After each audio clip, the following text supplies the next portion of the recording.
I love engaging with our community. Yep. Because I mean, at the end of the day, we're doing this for people. We want to provide a resource for like-minded people who value living an active lifestyle and protecting themselves and the people that they care about.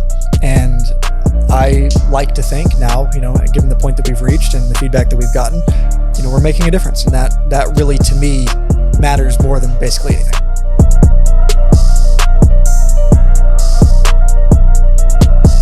All right, y'all, welcome back to the Simply Winning podcast, hosted by Brother Dale, yours truly. Today, it's season 2, episode 14, and back-to-back, we have another awesome client here on the podcast and a good friend, Alexander Spanopoulos with Arrowhead Tactical Apparel. Did he get the name right? Did he nail it? Yeah, it's a lot of vowels and a lot of consonants, Let's but go. Pretty straightforward. Yep. Pleasure to be here, Hunter. Yeah. And Marcus. Of Let's course. go. So we just rocked out a shoot in the studio for a couple hours. Yep. And we're like, hey, we want you on the podcast because we're trying to take it to the next level to get people who are doing really cool stuff, people we get to work with that we're excited about, and stuff like that, and get to talk about the journey, where you guys are at now, the cool products you guys do, how you're changing up the game in the industry that you're in, and stuff like that. Yeah, you wanna give us a little, quick rundown on what your company is? Sure, absolutely. That'd be sick. Absolutely. So, like Hunter said, my name's Alexander. I'm the founder and CEO of Arrowhead Tactical Apparel. We make the world's best athletic apparel for safe and comfortable concealed carry. And I'm always very careful to emphasize those words in that order: safe and then comfortable. Because ultimately, anytime you're dealing with concealed carry, safety has to come first and foremost. And there's a lot of snake oil, I'll go so far as to say, in the gun industry. A lot of products that promise the moon and don't deliver anywhere near. And so for us, when we set out to transform the industry, really, leading with safety was important. But I'm getting ahead of myself, so that's good. Let me back it up a little bit. So we started in 2020, and really our story is not dissimilar to how many other brands get started, which is that Arrowhead was born out of necessity. I was fresh out of college, living in Atlanta with my wife, trying to balance living an active lifestyle, going for runs, going to the gym, all manner of these things, with staying prepared. I'm very big into physical fitness. I'm very big into self-preservation, protection, taking that individual responsibility for your safety. And without going into tremendous detail, in a city like Atlanta, that is important. And so, we were going to the gym and we were working full time. So we were going at odd hours, either really early in the morning or in the evening, sometimes even late into the evening. And ultimately, the struggle that I found was that I wanted to carry, at the very least, before and after my workout, because we would use those outings to also run errands or go visit a friend or whatever it might be. And my struggle was, how do I wear the clothes that I need to wear to exercise and then also carry in a way that is safe and ultimately comfortable as well? And I tried a number of different solutions because I recognized that I had this problem, that regular athletic clothes did not provide enough support for me to carry a holstered handgun. You start bouncing and sagging and all manner of things that are just not comfortable or safe. Yeah. I mean, if you've ever tried to carry in gym shorts or anything normal that has an athletic waistband, it's not good. Even with a drawstring, like drawstrings are meant to keep your pants up. It's not. Thank you. And some people don't use them. It's not. That's not the way. That's not the way that you are trying to support your lethal weapon. That, especially if a situation emerges where you have to move quickly, which generally speaking, if you're fighting for your life, you're going to be moving quickly. The last thing you want is for your gear that was just fine when you were walking around slowly, to be ending up in left field. So that's so true. So I took a look at the different things that were available. Like I looked at some different belly band type of options and fanny packs and all. So you were shopping around the market, you couldn't really find anything that fitted what you liked. Exactly. Yeah, I tried a number of different things, and one by one, they all failed some tenet of safe and secure concealed carry. And for me, there are really 3 tenets of safe, secure concealed carry.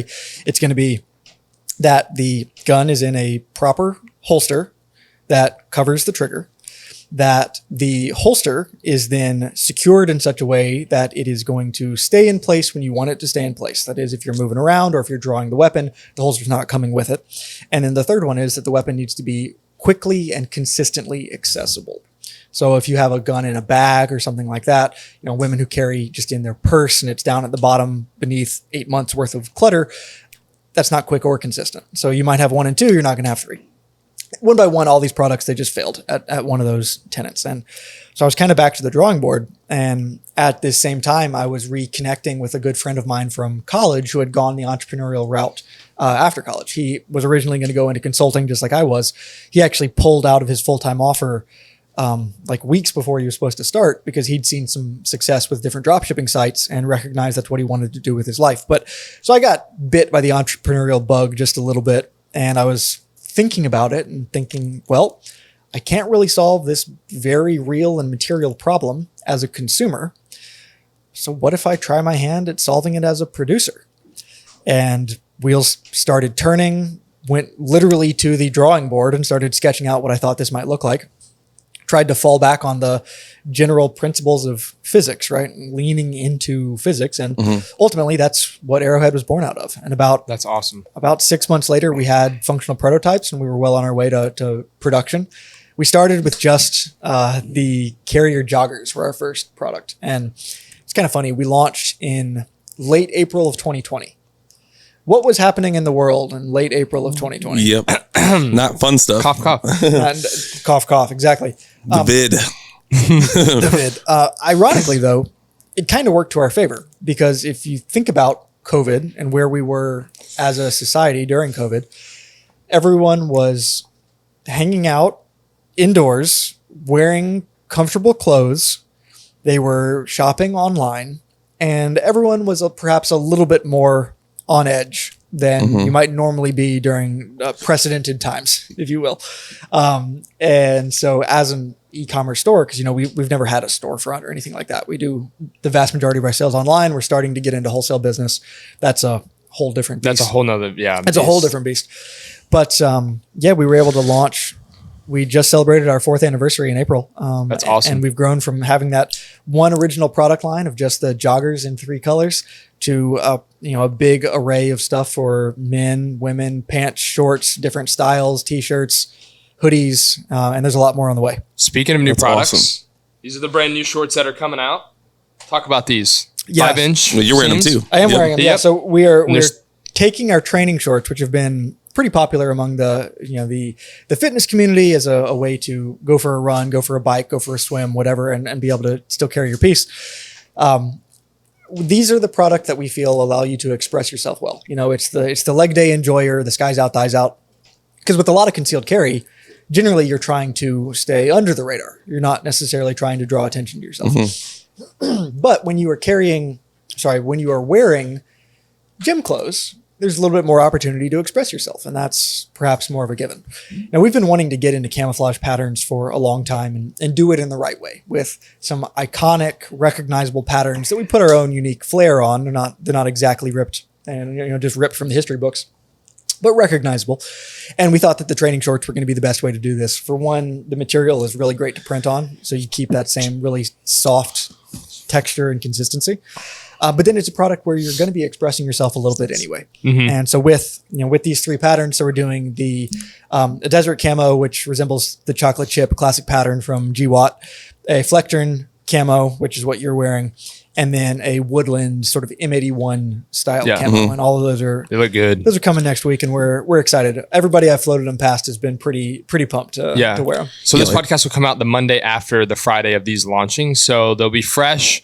I don't know if you expect to sell out. You guys fly product out the window, I feel like, with new stuff. So you guys should definitely check them out. It's basically like Lulu or ASRV for carrying. That's essentially what it is. And the quality is right there with them, which is awesome. Yeah, we knew that when making this stuff that more than just being good concealed carry clothes, they had to be good clothes, period. Like, you're not going to wear something that you don't like the way it fits, you don't like the way it wears. So that's step 0, right, is actually getting the clothing right. Everything else comes along with it, and then is what has allowed us to be set apart. That's cool. So looking back and kind of going into the more of the business, when you first, were you in school? Were you out of school? What kind of jobs were you working whenever you first launched this business? More the business side, was it all self-funded? Like, how did that kind of work? Yeah, for sure. So I was pretty recently out of college and living in Atlanta when I started encountering that specific problem, because it would have been, it was mid 2019. I graduated in 2018. And I was working in strategy consulting. at the time, so I was doing a lot of travel. And I had never really encountered that as a problem on a college campus, right? Because you can't carry on a college campus. And generally speaking, it's more of an insular bubble. You're not necessarily exposed to the harsh realities of the world just yet. And with all of my travel, I wasn't really spending that much time in Atlanta. I do think that the idea would have probably come sooner and faster had I been just in Atlanta all the time. But I was all over the place, man. And consulting is a great gig. It teaches you a lot. I would never want to be in a job again where you travel 4 days a week. What kind of consulting was it? So it was strategy consulting. I worked for Deloitte, and it was, like I said, it was a great job, great way to start out of college. But I'm a lot happier working for myself. Yeah, that's awesome. Oh, and a product you love and a community that you guys have built around it. And he's probably the most meticulous client I've ever seen on the fact of the product being perfect, it being not only competitive with everybody else, but high quality and functional and actually paying attention to all the details and consumer feedback. And you guys too are in the comments. You guys are in there. I love seeing them because people try to roast and stuff. And it's almost like a game now. I feel where people just roast for fun, but knowing that you're going to fire something back. Yeah, it's incredible actually. We haven't quite achieved Wendy's status, but I like to, I really love engaging with the community. Yeah. And you hear from both sides, right? You hear from the people who are really enthusiastic about it, and those are obviously very nice. You also hear from the people who are skeptical, or generally it's skeptical. We get very few comments from people who have the stuff and don't like it. Generally, that falls into one of two categories, and I'll have to be a little bit careful here. There are people for whom the available sizing was insufficient. American problem. American problem. Love that. Or there are people for whom the setup just didn't quite click. Sometimes they haven't availed themselves of the resources needed to know how to set things up properly. Yeah, it's how do I do this belt? It's well, you guys created videos that show you how to do it. Yeah, and so generally speaking, 9 times out of 10, you have somebody who comes in really hot and heavy with some kind of a concern. I like to address those personally. So our support team gets those, I'll have them forward them to my email, and they'll get an email from me. And generally speaking, that changes the dynamic a little bit, mellows people out. It's sort of the unspoken rule of customer support. And for anyone listening to this, maybe if there's one person out there who hears this and changes their ways, then I will have done my job as an evangelical customer support person. You get a lot farther with customer support with honey than you do with fly swatter. You just do. Somebody comes in and they're like, hey, I'm having this trouble. I really want to like these. Can you help me figure out, what to do differently? I'll bend over backwards. I'll take hours out of my day to work with someone to try to get that perfect for them. Somebody comes in typing in all caps, giving me that Karen attitude. They may not even get a response. And it's just be nice to people. Being nice to people goes so a long far way. and makes people want to help you. And if you're trying to solicit help, you want someone to want to help you. Right. So I'll get off my soapbox, but yes, the point of all of that is I love engaging with our community. Yep. Because at the end of the day, we're doing this for people. We want to provide a resource for like-minded people who value living an active lifestyle and protecting themselves and the people that they care about. And I like to think now, given the point that we've reached and the feedback that we've gotten, we're making a difference. And that really, to me, matters more than basically anything. That's awesome. That's cool. Well, I feel on the internet too, people will just comment and be mean just because it's the internet. There's no face-to-face interaction. People love to hide behind anonymity. 9 times out of 10, that comment that's extremely vitriolic is coming from a profile that has no post, no name, and a profile picture of their cat. And it's you do you, buddy. If this is what you have to do to drive joy, then I really feel sorry for you. Hope you find Christ. But that's awesome. I love it. Speaking of that, I was actually just reading some of the comments on a Red Bull post, and Red Bull also fires back, and it's hilarious. So some of these big brands have kind of have fun with it. It's what you have to almost do to just because you'll create, like you said, people they might just get on there just to roast just for fun and just see what the response and see if it's a fun little game. Yeah, it's a fine line. You certainly don't ever want to be rude or inconsiderate, and there are definitely times where I have to catch myself and be like, all right, pause for a second. That's not a professional response. And you just take a step back. But generally speaking, we hold our ground. It's I'm not going to get trodden upon, and especially when people start firing off slurs and insults and things that are just inappropriate. We shut that shit down real quick. For sure. That's crazy. So a part of what y'all do, well, you have a lot of stuff upcoming. I don't know how much you can talk about, but where you've come now and the different products around your guys' niche, I would say when you guys first started building your brand, because you guys do well on organic, I feel like as well, and then you have paid ads and then you have content that we produce. When you first started building that brand, what was your main focus? Because I mean, you had people who had the same problem. So did you have a good, like, did people have a good response to like, this is exactly what I've been looking for, stuff like that when you guys launched it to the market? Because we get a lot of people who like, they have questions that they want to start a business in any realm, but they're like, I just don't feel like I'm getting any traction and stuff. What was that for you at the beginning? Sure.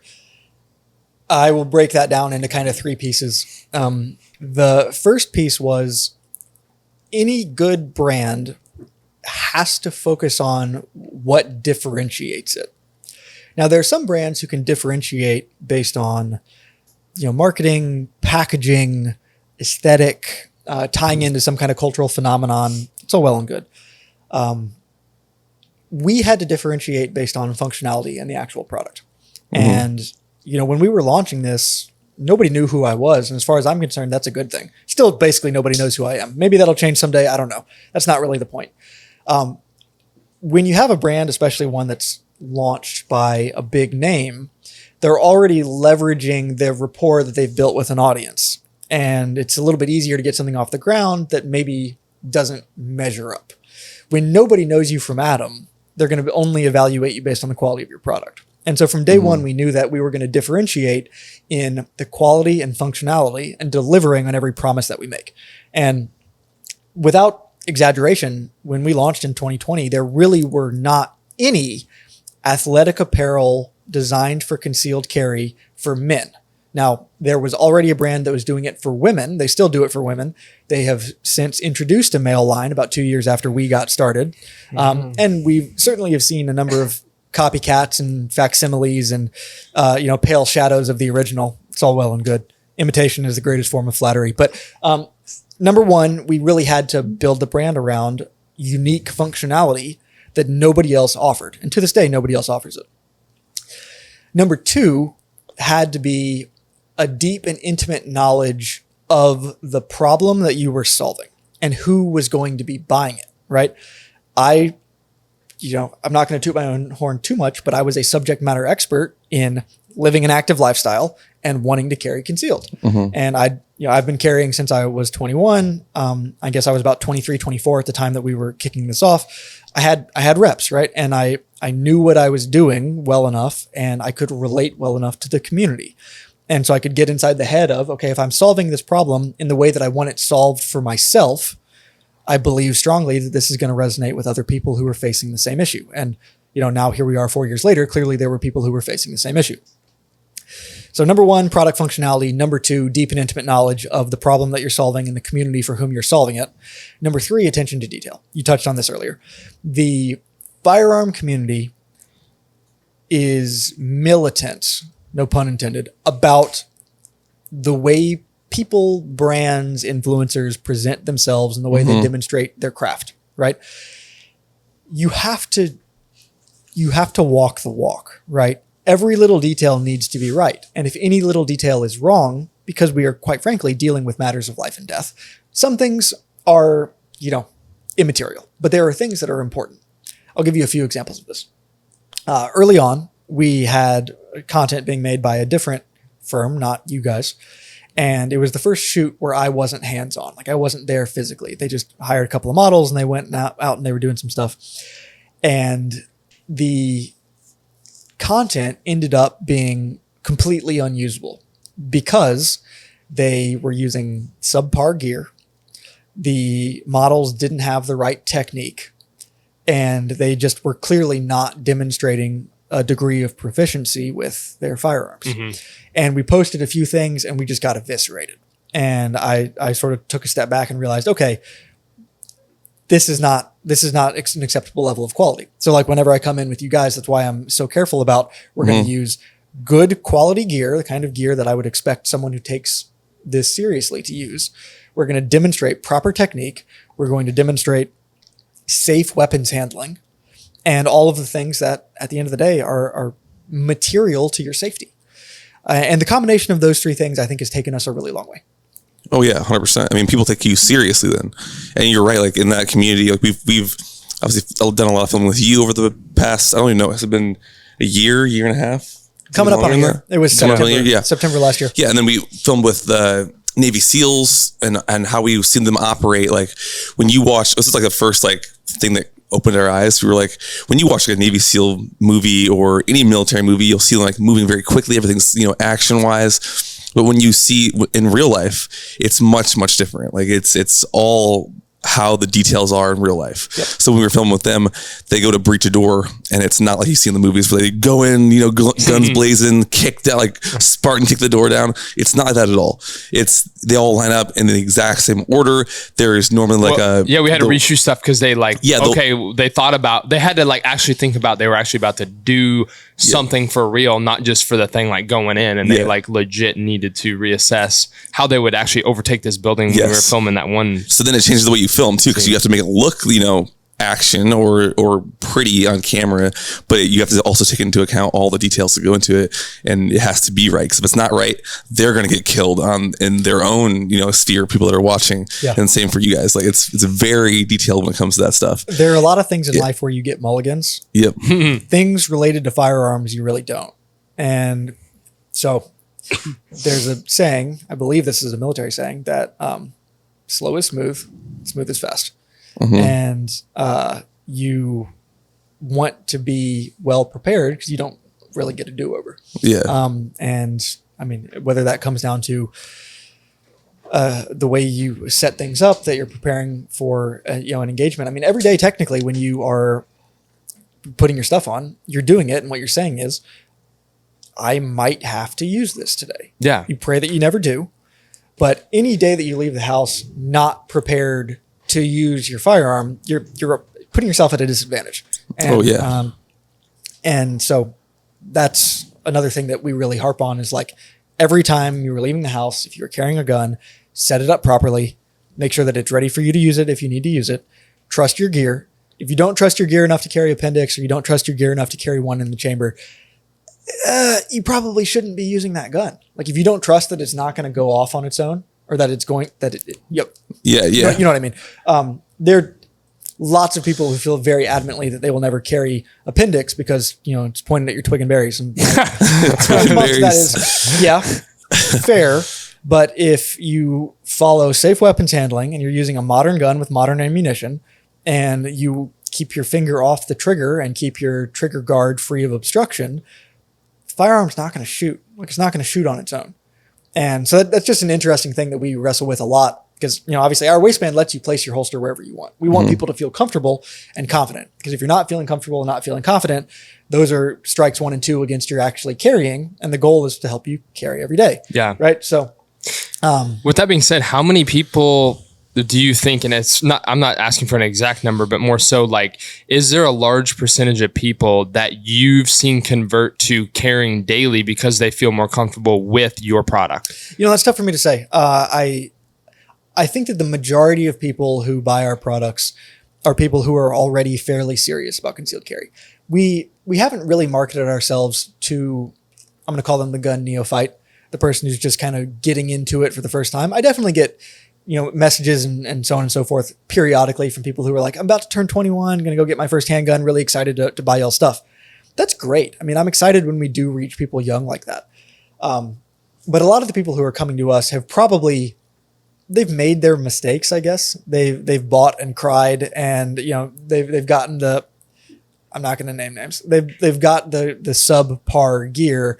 They've found that it doesn't work. Maybe they have found the stuff that does work, but they still have that gap in their wardrobe for, I'm trying to go for a run. I'm trying to go for a jog. I just want to be comfortable. What can I buy that allows me to use the nice, expensive holster that I've already invested in, but then still carry it safely? And that's really where we try to fill that gap. Yeah. That's super cool. Perfect. How long have you been into like firearms and that kind of stuff? So, because if anybody knows firearms, this guy knows firearms, like down to every single freaking detail. I appreciate that. Yeah, no, definitely. I honestly, for me, a lot of it started like so many people who were born in the 90s with video games. Growing up, I absolutely loved, the Call of Duty Oh, yeah. series. Yep. My favorite game that I definitely have the most hours in is the original Modern Warfare 2. Oh yeah. The 2007 Modern Warfare 2. Oh yeah. You hear that, Riley?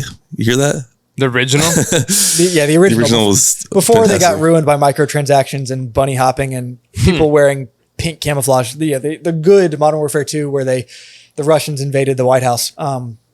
That sounds weird. But anyway. Sounds weird now, huh? It does sound weird now.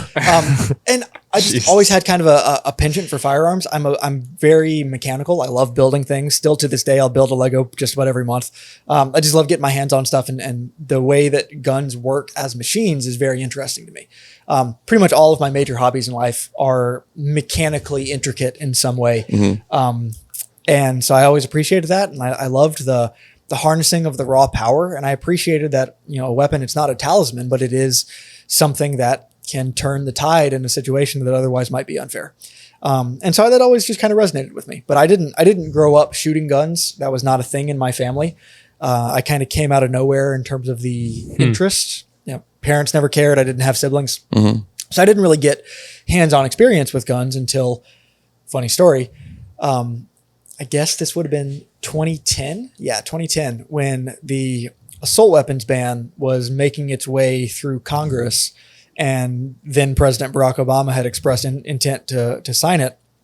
My mother, who never really cared about guns one way or the other, but hates government overreach, basically one day was like, well, I'm not going to let the government tell me what I can and can't buy. We went out and bought an AR-15, so that was fun. That's awesome. And that was my first gun, Colt LE 6920 SOCOM, and I love the hell out of that gun. That's the gun that I've now SBR'd and has sort of become my host for all of my stamps. But yeah, and then so I was 15, 16 when I then first owned a gun for the first time, or had access to a gun and would shoot that periodically, and then just kept getting into it. And then as I turned 18, was able to buy more rifles for myself, turned 21, able to buy pistols, and the collection's just kind of grown from there. All right. So I got a question, because this is huge in your industry. What's your EDC and what's your favorite, obviously, like concealed carry firearm at the moment? Well, the gun that I carry the most is a Glock 19. And I just, for my size of my hands, and for concealability, I find that the Glock 19 is the best balance between big enough to handle it really well and proficiently, small enough to conceal. I generally will carry with a 15 round magazine in the gun and a spare 17 round magazine, which then plus one in the chamber gives you enough to work with. Glock 19 was also my first handgun, so that was the one that I got way back when. Really like that gun. When I'm going lower profile or I want something even smaller, I carry a SIG P365. Yes, sir. I like that gun a lot. It's tiny. You can still shoot with it pretty well. But that's what I would consider more of a defensive handgun, which, again, for the record, if you're ever engaged in shooting, it should be defensively. But I would feel a lot less confident having to push on an attacker with a gun like that due to capacity and just my general proficiency with it compared to something like a 19. I mean, beyond that, I carry pretty much everything in my safe. I have holsters for just about everything except the most recent gun that I just acquired, which I will get a holster for soon enough. But so I'll carry Glock 17, FNH, FNX 45, which I'll usually carry in the winter because that's a bigger gun. SIG P320 X5 Legion 9mm. Sometimes I don't really carry it in situations where I would expect to have to use it, but I will carry it for funsies around the neighborhood. My Desert Eagle, just because you can. Those are some fun ads we made. America, yeah, you've made some good ads of those. And then my wife has the SIG Rose line, the XL, and then the I've seen these. Yeah, Rose. And I'll carry the XL Rose gun from time to time because it's just a really great gun. Rose gold be damned. But it would be. I actually made this joke the last time I carried it. I was like, it would be very ironic if today's the day that I have to use it, and I'm out here using the rose gold gun to defend myself. But hey, it shoots really well. It's great. The attacker's like, dude, really? Like that would be. You bought the skins. Yeah, that'd be an ironic day for sure. Adding insult to injury. Yeah, literally speaking. That's so funny. So we covered a little bit. So we've been working together. We do the content for ATA. How did we end up getting, can't remember the exact original way we got connected. What was that? Do you remember? I know that you were my first contact. Somebody Dude, I'm trying Somebody who I was going to be doing content with was not able to do it and made an alternative introduction to Hunter. No I don't way. remember who it was. Was it Josh? Josh. He runs Hydra. I butcher his last name. Oh, it's just Johnson, but Josh Johnson? is that what it is? I do know Josh Johnson. Yeah, he runs Hydra. It could have been now because he used to work at the agency you had content with back in the day. Yeah. I think it might have been him. It might have been. No, I actually think it was. That seems entirely like Yeah, so he was helping run the whole company. He wasn't the owner or anything, but he helped run the whole company. And then they have obviously pivoted and do other things now. But he now owns Hydra, which basically helps agencies scale and grow.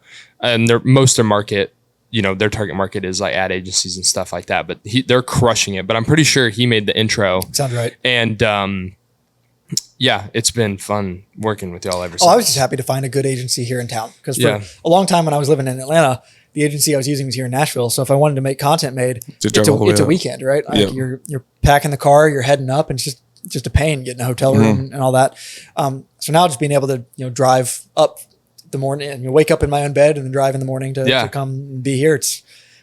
It's refreshing. Yeah, no, that's cool. Yeah. And I want to talk about not even the sense this isn't for us in general, but I'm just saying a lot of people are afraid to like these days invest into content, but they don't understand. And we talk about this a lot is, people think they can just take whatever ads and turn them on and they're going to make money, but they don't understand that they also need thought out, good creative, whether it's funny, strikes emotion, it's serious, it has knowledge, has good hooks. But also people think they can just go create content and have no strategy, throw it up and it's going to work.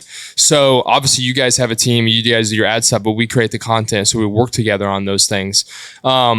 But you also not only invest with us with content, but you make your own as well, which is important too. And which we preach to our clients is like, do not forget about your organic social media because that helps with the paid advertising. It goes hand in hand. We're able to, one, you can get data from that. You can get them converted over and then retarget them in different ways, blah, blah, blah. And then you can sometimes think outside the box to create organic content to then use in ads. Yeah. I mean, it's important to practice what you preach. Yeah. And to be out there demonstrating. And for the most part with Arrowhead, I've been the face of it because one, I understand it better than anyone else. And two, we're a slim team. It's not like we're rolling 20 people deep or anything. We force multiply because of our skill set, but we're not a big team. And so I'm the one who's making a lot of that content. And it's very interesting, Hunter, different audiences will respond better to different things. From a paid perspective, we found that our high production value stuff tends to do pretty well because it stands out. It gets people attention. We're doing more cinematics and long form stuff now as we're trying to build up more of our like YouTube following. But then on Instagram, just our organic page, if we are posting really high production quality stuff, it flops. It flops every time. We have to put money behind it for it to really get proper reach. But when it's just me filmed iPhone quality in front of like the gun wall in my office, that's the stuff that people like. So it's really interesting how you just kind of have to navigate that. I remember early on, because we've been doing a bunch of organic, like low budget organic stuff. And I was like, man, if this is doing this well, just think about how good it's going to be once we have really professional quality content. And we started posting that stuff and I was like, why is this not working? And we just kind of had to figure out where to play in, but you're right. You have to take a well-rounded approach and play to what audiences like. Exactly. Yeah. It's all different for each audience. Like some clients will post really high-end stuff as ads and it doesn't do very well. And then it might be the opposite for them, or they just literally have, super organic, low budget stuff for their social media stuff. And it also performs really, really well in ads. And that's all. Yeah. And it just really just depends on like who you are, what the brand is, and like learning that audience. And also but you've built a good audience too organically, and you haven't forgotten to keep building your own stuff, like where you're, making your own content. I think it's always important. And then it's really important too. Like, I love that you understand the content side of it and like what kind of works for your brand. Cause some, a lot of people that start these brands they only want to know about certain things. Like if it's analytics, if it's, whatever on the business side of stuff, but it's good to like have some kind of knowledge about everything if it comes to content, so you know what looks good, what actually works, saves you time. So more than most, I'm a control freak. I'm totally in TJ. I get it. But it's so important, man, especially if you are a founder and then ultimately taking on role of CEO. It is so important that you at least understand what goes on everywhere in your value chain, right? I'm not a master at ad buying, but I can read a Facebook ads dashboard and basically know what needs to change, or at least be able to advise the guys who are the masters about, hey, this is the direction that I think Or have good questions too. Yeah, well, Realize what's going on, or like, hey, something's going on here. Like, you know. I am not a content master, but I have a vision in my head of what I want and the way that it needs to look, and then I can work with you guys who then can bring it to life. I'm not a professional product designer, but I work with our professional product designers, and we bring stuff to life, and I test it myself personally. And we've never put anything on the market that I don't myself stand behind. And that's big for me. And there's a lot of pressure, I think, sometimes from people who are seeking business growth for the sake of business growth. And if you're just chasing the bigger number and you're like, okay, let me throw whatever I can at the wall to see what's going to get me to that bigger number, you run the risk of putting out some stinkers. And while, different brands recover from that, I mean, hell, like Tesla's recovering from that at the moment. I really try to measure twice and cut once. And I really try to put out stuff that I know from the get is going to work and work as intended, and be safe and be comfortable. And every so often we'll put out something where it has little kinks that need to be worked through. That's very normal. And we always try to, respond to those in a responsible fashion. But, sometimes some of my more overzealous business partners will come forward with different ideas, and they're like, print it, ship it, get it out there. And I'm like, no, we're going to take a little bit more time, and we're going to get this right. And you're going to thank me down the line that we took more time and we got it right. And so that's my little bit of advice to anyone who, especially if they're in the early stages of the business, is you shouldn't let perfect be the enemy of good, right? You should never stop something because you can't get it exactly flawless, but also make sure you're coloring inside the lines when you're trying to roll something out. Because if you start moving too fast, you will make mistakes, and customers don't forget that. Yeah, dang. Measure twice, cut once. That's a really good one. I feel like you have some of the best one-liners that we've seen, and probably the best vocabulary as well. Oh, I appreciate that. Yeah. Where'd you learn that? Was it just from my mom? Your mom? My mom, my dad, my stepdad are all lawyers. And, oh gosh. Okay, I see where it comes from now. Yeah. I've always been litigious by nature. Litigious. I can't even say that word. I never wanted to go down that path career-wise. I don't like reading that much. But I appreciate the attention to detail, and I certainly have appreciated my legal foundational knowledge, because as a founder, you deal with legal stuff a lot. I mean, a lot more than you think. It's crazy. Proof and contracts. Yeah. I'm grateful to be a twice going on thrice patented inventor, and being able to work with the lawyers to actually articulate that. And dude, patent law is we don't have time. That is a whole different thing. But generally speaking, having some of that legal background and just a general understanding of the way the system works, it gives you a leg up, because you want to understand the contracts that you're signing. And every so often you have to be forceful in getting into or out of things, and enforcing what was there or what wasn't. But yeah, and then growing up, school was the only thing I was ever really good at. And so I just poured into that, where I derived a lot of my satisfaction in succeeding. And I wanted to get as good of an education as I could.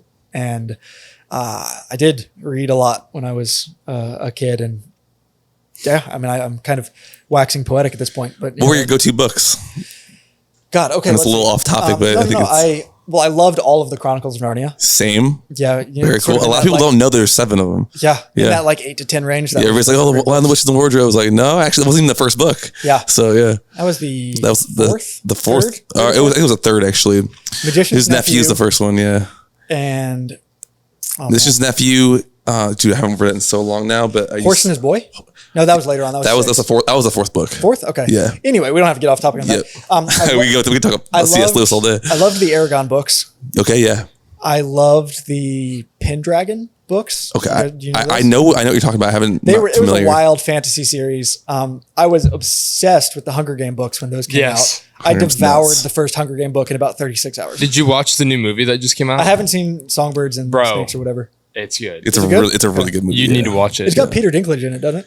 I think so. I don't know who that Yeah, is. yeah. It But does. do you yeah. know what the He premise actually- of I the won't movie's ruin it. about? It's about Snow's rise to Yeah, power, and right? it, dude, Snow is a wow, savage. it's crazy. You got to watch it. But he's like forced to be a savage, so you can like conceive, you can almost like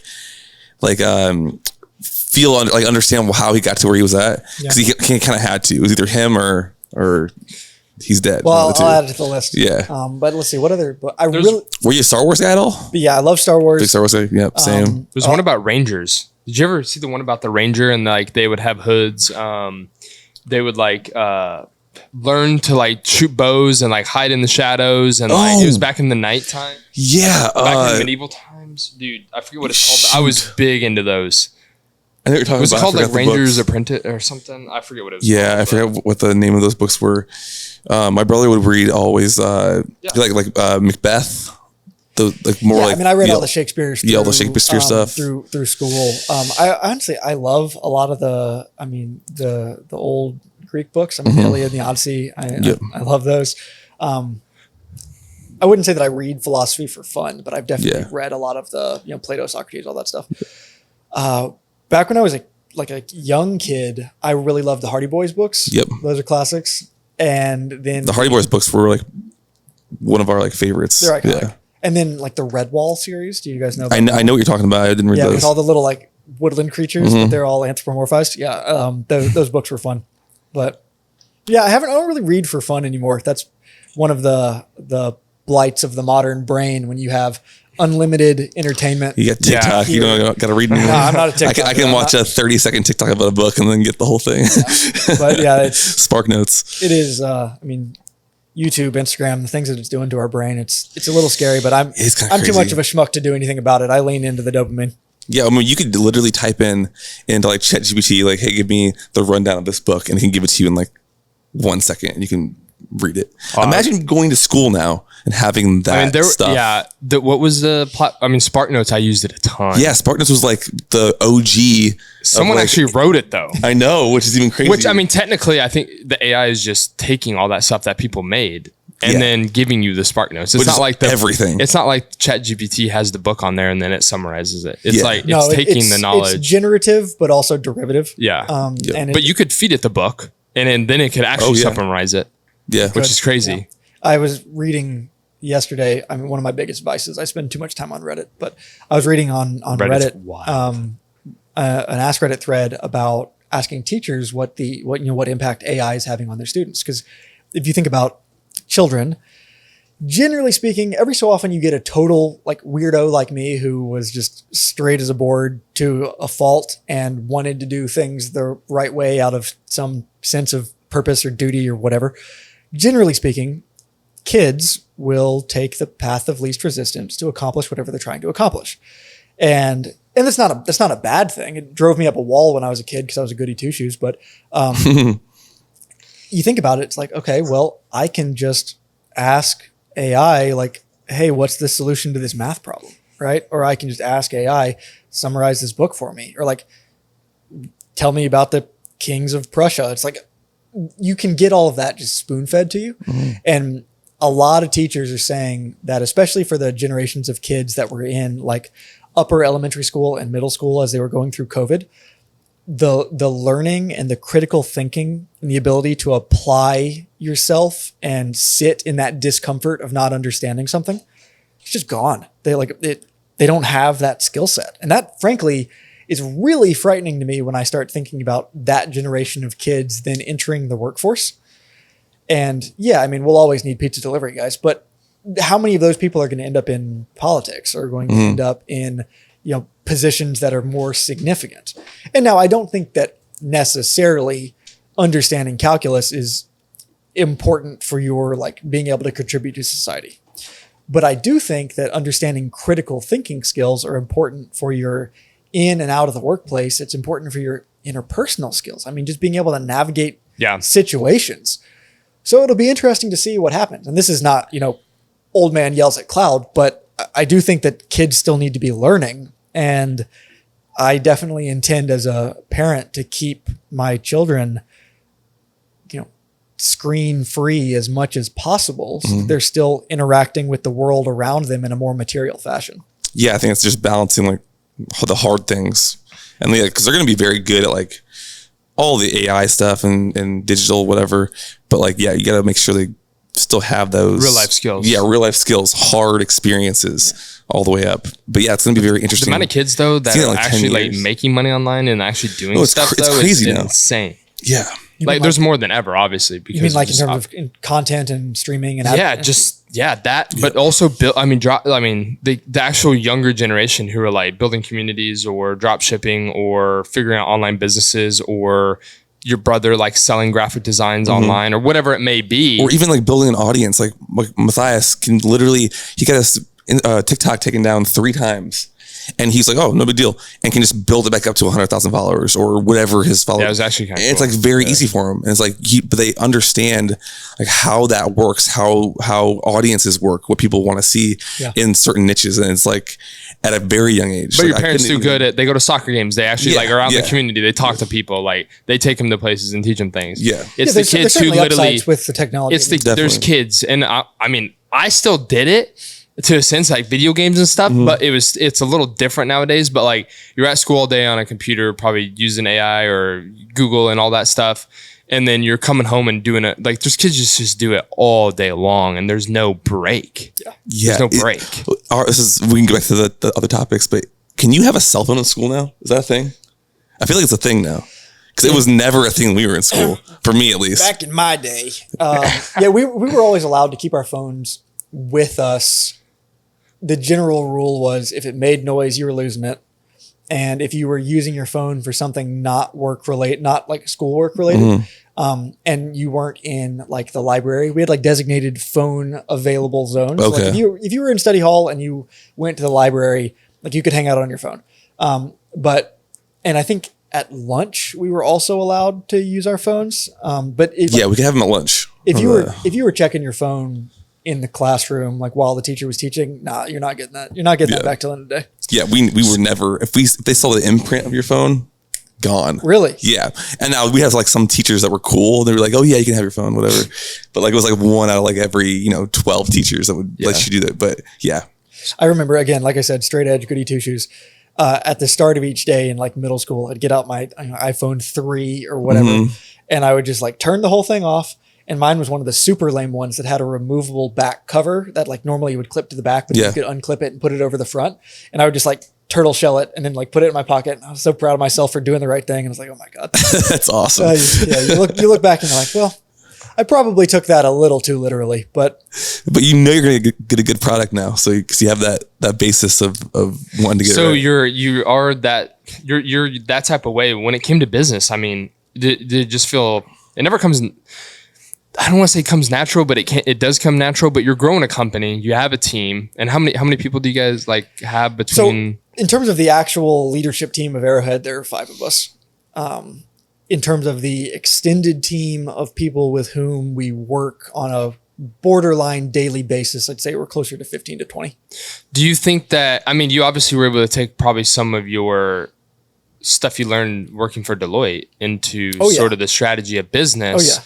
So then you were like living it out now of what you were showing other people. How kind of cool was that? Super cool. And a lot of it is transferable knowledge. And this is the thing that if you haven't worked consulting, it's really easy to look at consulting and kind of write it off as, well, they give the same response all the time. And sometimes that's true. I mean, there's definitely bad consulting. But in my time in consulting, I was there for about 3.5 years. I worked in healthcare. I worked in automotive. I worked in oil and gas. And I worked in pharmaceuticals.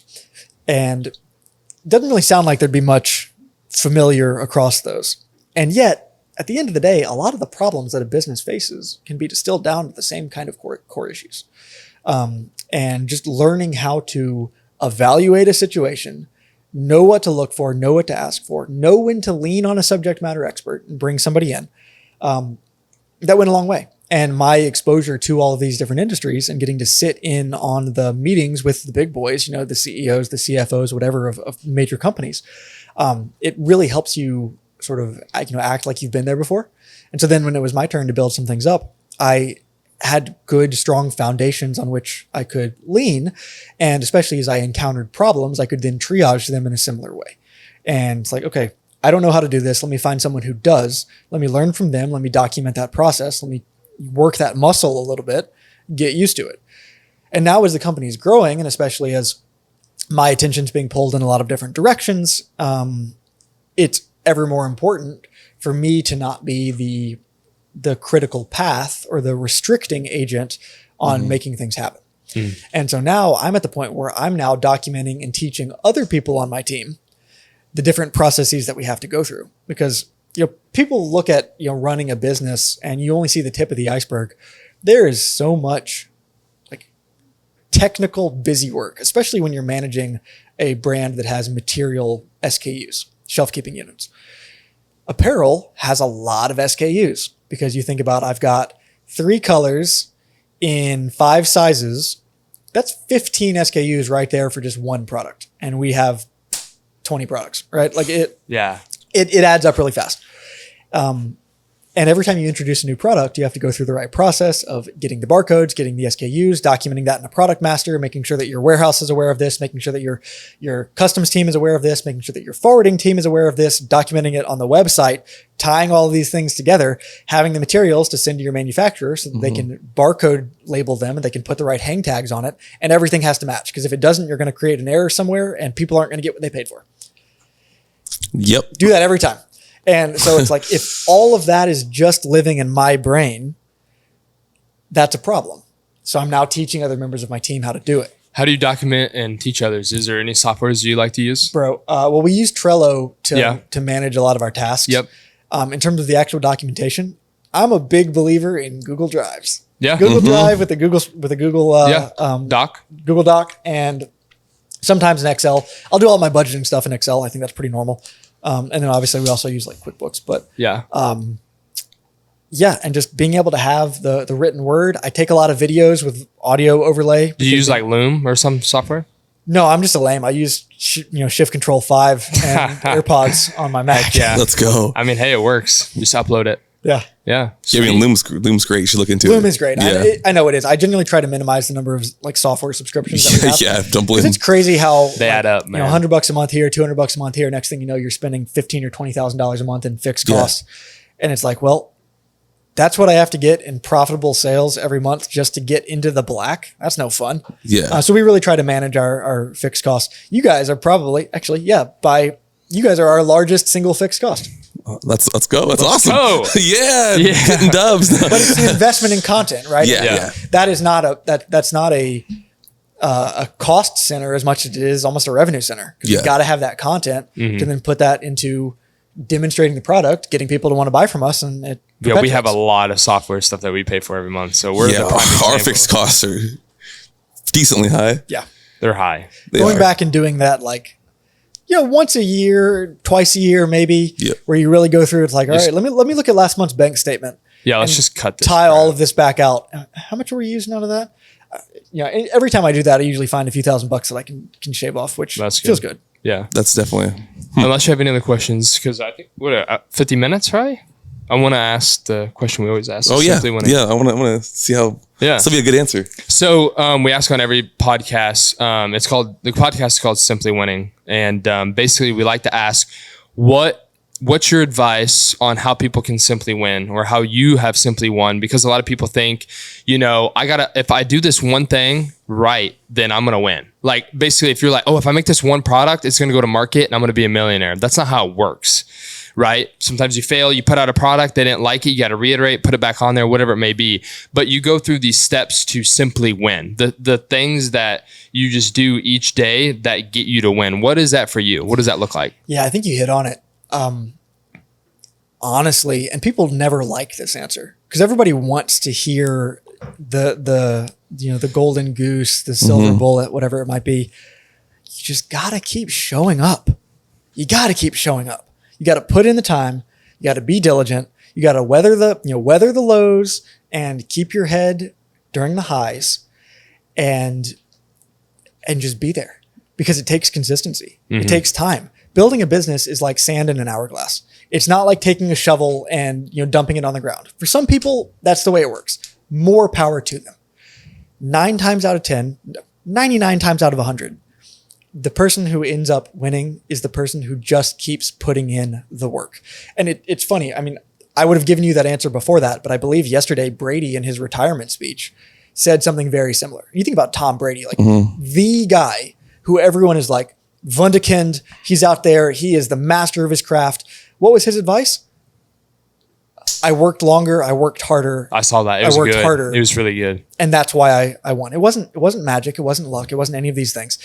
You rely on magic or luck. Hey, whatever. That's not my strategy. My approach is you just got to keep showing up. And there have been times with Arrowhead where we've been struck by tragedy. I mean, there have been a few discrete times where I was staring down the barrel of something that really for me was like, how are we going to do this? Like, what are we going to do? And there were times where you feel like quitting and you're like, I'm putting in so much work and so much effort and I'm getting no reward. I mean, there was a period of time where we had run into some issues. We're having a hard time advertising, and like we were doing like maybe a couple of sales a day. And I was still having to deal with customers and process returns and exchanges myself, and all of this on top of my full-time day job. That's tough. I remember after a couple of months of that, I met up with one of my co-founders, and he was like, "You look worn down." I was like, "I am worn down, man. This is tough." But we weathered it. We turned some things around. We got back on the saddle. And if I had thrown in the towel right then, Arrowhead wouldn't exist. Wow. What were some of the key things, if you want to share? Just like maybe you instilled something, changed something up, learned something that you're able to do that, or is it just literally showing up and things got worked out? We kept chiseling against what we knew needed to change in order for us to turn that corner. Gotcha. Some of the things were out of our control, and so we just sort of thank the Lord for those things went our way. Some of the things were within our control, but you just had to keep showing up. And that's awesome. Putting in the work, putting in the effort, recognizing that the sun will come out tomorrow. Like there are very few things that take you so far that you can't come back. But if you give up on something, you know how it's going to go. Yeah. I love that. No, 100%. I think you touched on it earlier too. This, where you're like, basically you have to keep your head in the bad times and keep your head in the good times, because you'll have great times where you think you're on the top of the world, and then and then it changes and it goes to the bad times. And there was a story, I can't remember the exact story, but basically the premise was this guy asked somebody to get him something that would make him smile when he's sad, and cry, or not. Basically the opposite effect when he's happy. Bring him down. Yeah. And it was just, it was just like this, the word, it was like, this too shall pass. Yeah. So it's, if you're, on the top of the world, this too shall pass. If when you're down low, this will pass as well. So it's a good spot to just stay there, because then you're always even. And then when your decision making goes, you just keep going, You got to always think long-term, right? You'll have ups, you'll have downs. Yep. These happen. But if you're thinking long-term, and especially if you're assessing a long-term, so I'm oversharing, and I know we need to wrap up here, but I don't check our sales numbers during the day. I don't, because I don't want to know. I have people who, if things are going like catastrophically wrong, will let me know so that we can like sirens. Well, like if the site is down or something, or like, we're spending a bunch on ads, we're not getting any return, and we need to go make an adjustment so we're not hemorrhaging money. That's one thing. But I don't really want to know, because if we're having a bad day, then it's just going to like spike my heart rate, and I'm not going to then take care of the stuff that I need to take care of that's longer term. And if we're having a good day, it's way too easy to like put your feet up and just kind of watch it come in and not take care of what you need to take care of that day. You've got shit to do. So said. So true. Yeah. That's why I don't ever check. What? I never check. I just like, all right, we got projects to go. Let's do it. So yeah. That's good. I love what you said. That was good. Well, guys, I appreciate you having me on. Good podcast. Yeah. Thanks for coming on. I think it was great to get another one of our clients on here who's crushing it in their lane. We have multiple, like we don't have another client like this. And there's really, in my opinion, there's people who might copy you and have different type of products, but what you guys are doing, and I think where you're going to be, is really unique. And it's just an honor to be able to work with y'all and get to do projects. And tomorrow's going to be fun. Tomorrow we're going out on the range, getting some cool content, because you guys want to focus more on some more YouTube long form stuff. So it's going to be great. Yeah. Let's go. Thanks for coming on. Let's do it. Appreciate it, man. Thanks, guys. Let's go. Peace.